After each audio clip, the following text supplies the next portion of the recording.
Foreign power is fairly common to see on BNSF's northern Transcon, particularly Norfolk Southern foreign power. Every once in a while, though, you'll get the opportunity to see something much less common. April 3rd of 2026, I saw a YouTube post about someone missing NS 1080, which prompted me to check the Heritage Unit website. To my surprise, the locomotive had been last seen leading a sand train out of Moorhead, Minnesota along BNSF's KO subdivision just 1 hour before. I had nothing planned for that day, so I decided to try to intercept it. All I knew was that it had been seen leaving Moorhead headed toward the Minot, and that its train, BNSF U-EOCSTN, was bound for Stanley, North Dakota. Quick math told me the train would make it to Minot in around 4 to 6 hours if it was doing 50 miles per hour, so I figured I had a decent chance of finding it. There were so many uncertainties though, so I was worried the entire 1 hour drive south that this was a waste of time and that I would come back empty-handed. The original plan was to set up in Surrey to wait. As I approached the town, I spotted a grainer headed east on the Devil's Lake subdivision, so I quickly turned off the highway and set up the tripod.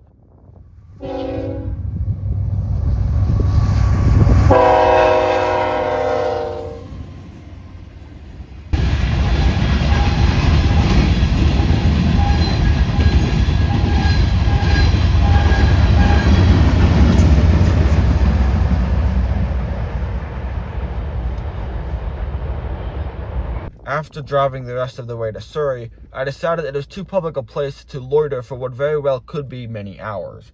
So I moved about 10 miles southeast to a secluded crossing a little east of Genoa. The KO sub was dead for an hour and a half, but I eventually saw a headlight in the distance and set up to catch whatever it was. It turned out to be an intermodal, and the first of 2 trains preceding the one I had come to see. As it was an intermodal, it was sent out from Moorhead before the slower moving freights.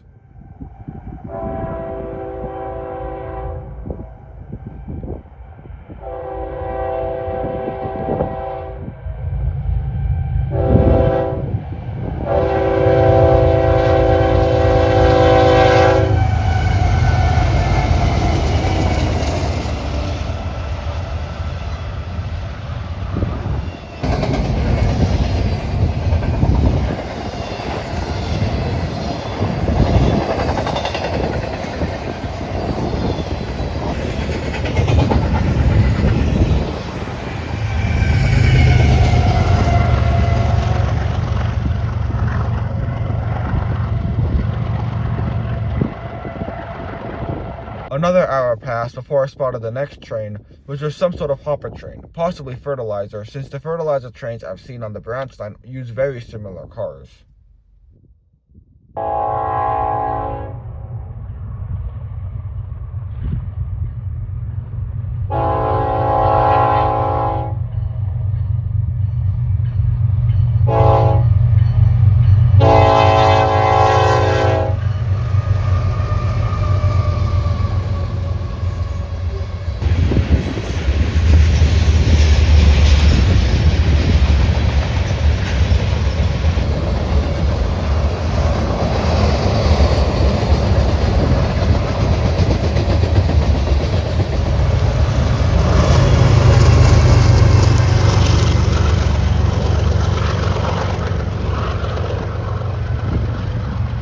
Now it's time for the main event. About an hour after the possible fertilizer train, I again spotted headlights in the distance. This was my quarry, though I didn't know it yet. I set up to wait for the train to pass, but instead the headlights went out. I knew there was a passing siding down that way, so after about 25 minutes of waiting, I decided to take the risk and check it out. A short drive later, and lo and behold, there it was. NS 1080, the Delaware Hudson Heritage Unit, sitting in a siding waiting for an eastbound to pass. These next couple pictures were taken by putting a binocular up to the lens of my phone, and they actually turned out surprisingly good. After snapping those photos, I returned to my previous spot to wait for it to pass. I didn't have to wait long, because the eastbound it was waiting for raced past as I was driving back.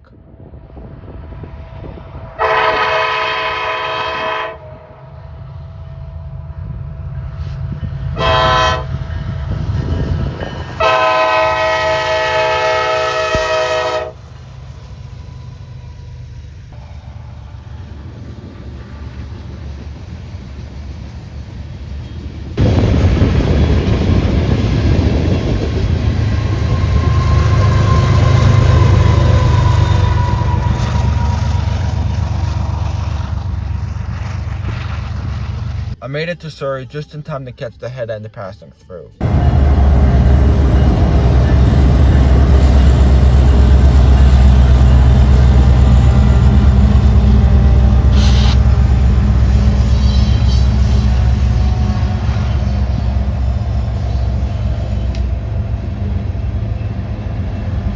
The train stopped in Minot for about 2 hours to refuel. While I was waiting, I caught this intermodal and got a shave and a haircut horn show.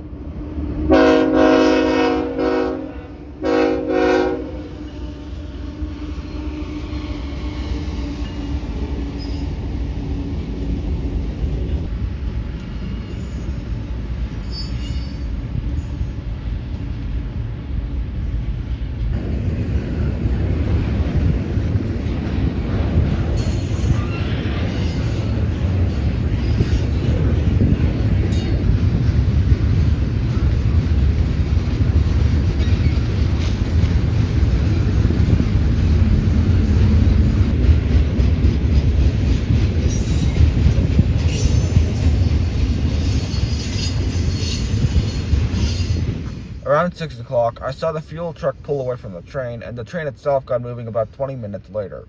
I took a few pictures as it came past the Amtrak station because I wanted to get some nice pictures in addition to the videos. There it goes, I'm stuck in a white.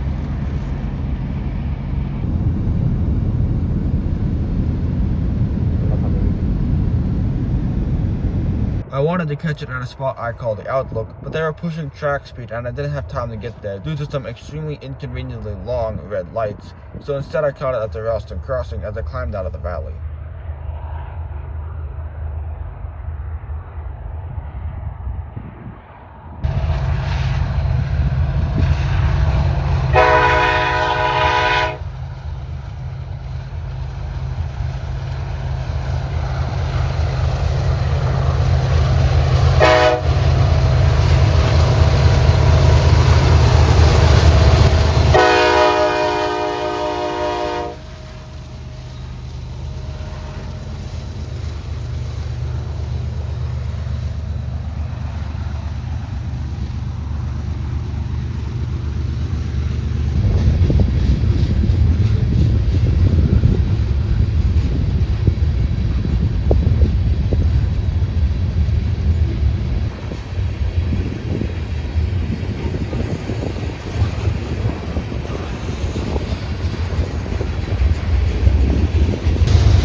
After the Ralston crossing, I beat it to Delax, where I took my last video of the train as it crossed the bridge over the road.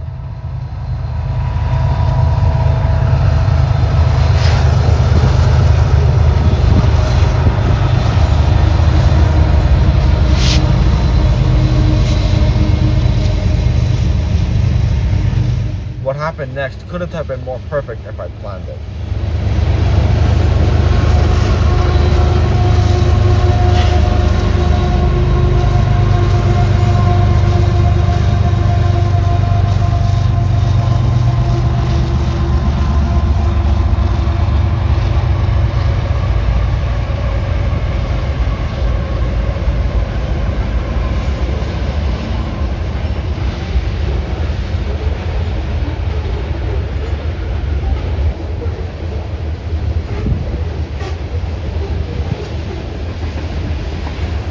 And that wraps up my chase of NS 1080 along a portion of BNSF's northern Transcon. I did chase it to Berthold, but I only took pictures there. I could have chased it further, but I probably wouldn't have gotten far enough ahead before the road split away from the tracks, so I'm content with ending the chase there. This is definitely going in my list of favorite rail finding catches for 2026, because it was an awesome chase. I hope you enjoyed the video, and if you did, I'd be grateful if you'd give a like or a subscribe. Anyways, that's all I have to say for now, so until next time, goodbye.